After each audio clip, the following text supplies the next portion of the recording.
O nosso entrevistado de hoje é o pastor Silvio, da Igreja Presbiteriana do Brasil. Tudo bem, pastor? Tudo bem, Roseli?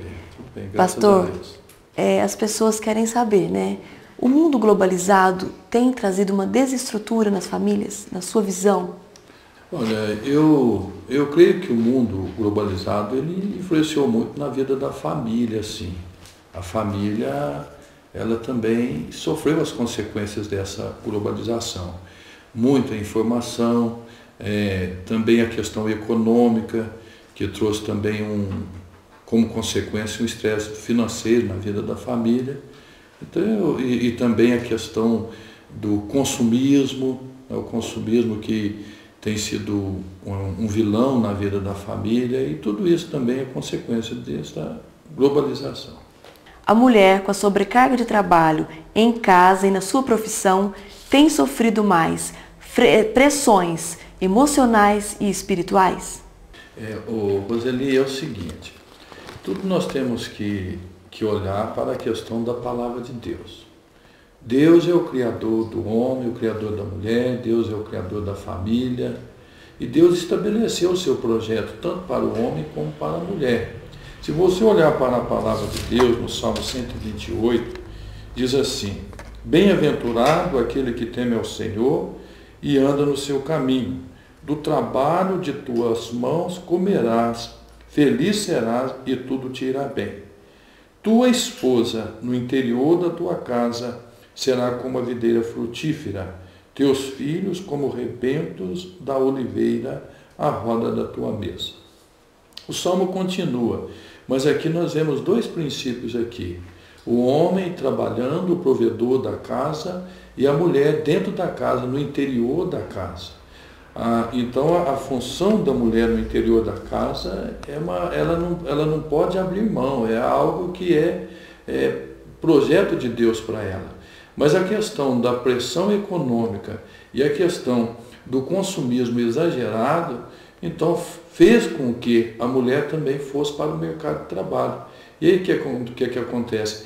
Ela sofre com isso, porque além dos trabalhos da casa, os trabalhos externos, e aí ela se torna uma pessoa escravizada, e a vida fica muito difícil.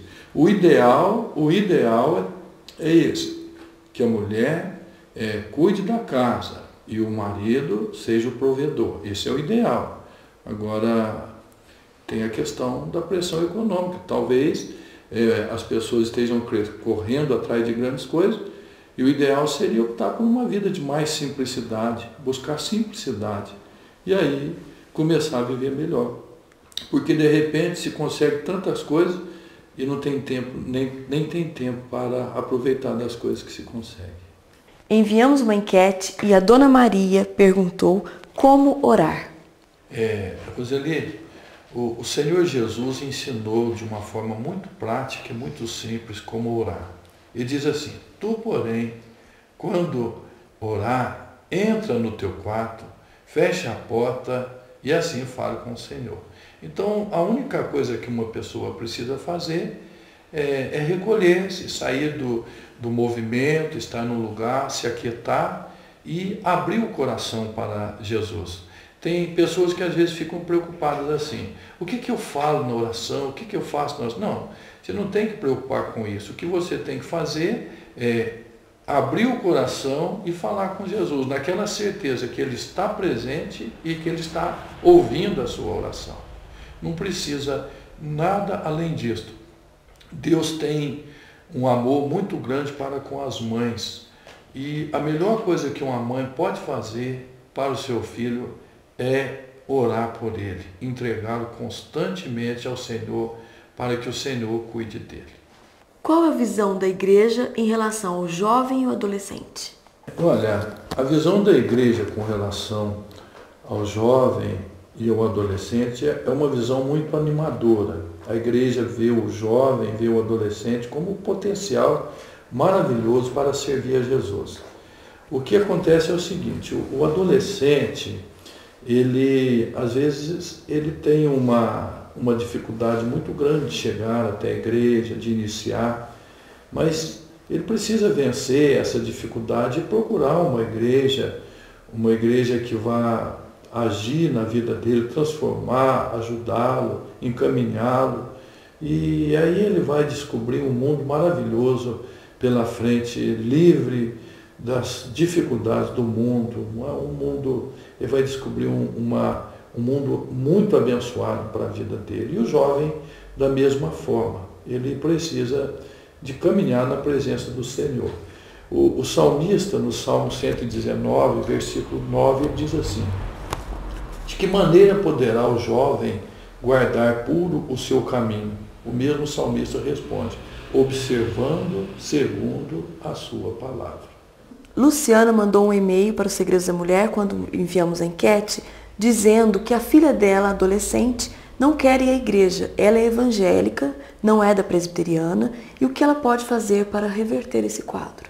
Olha, Roseli, eu vejo o seguinte, que ela precisa orar pela filha dela. Se ela é evangélica, deve ser uma pessoa dada à prática da oração, e orar para que Deus esteja agindo na vida dela, na vida da filha dela. Mas também, por um outro lado, ela precisa também cuidar de estar dando um bom testemunho, cuidar de que se a vida dela está mostrando Jesus para a filha dela, porque tem muitas situações, às vezes dentro da própria família evangélica, em que tem uma duplicidade, uma vida dupla. Se fala uma coisa, mas não pratica. Então acaba sendo um inimigo do evangelismo. Tem que dar um exemplo, precisa, né, pastor? Testemunhar, tem que dar o exemplo, porque ela precisa mostrar para a filha dela que Deus mudou a vida dela e que pode mudar a dela também. Pastor, eu quero agradecer a sua presença nos Segredos da Mulher e conto com o senhor mais vezes aqui. Muito bom. Eu também agradeço essa oportunidade que você me deu e fiquei muito feliz de ter sido convidado. Que bom, obrigada, viu? Quando começamos a buscar a luz e ter bons pensamentos, somos atacados e testados. Mas eu convido você, essa semana, a respirar fundo, imaginar todos os seus desejos já concretizados e não desistir. Porque Deus te ama e eu também. O programa acaba aqui na TV, mas continua no YouTube e na rádio. Um beijo no seu coração.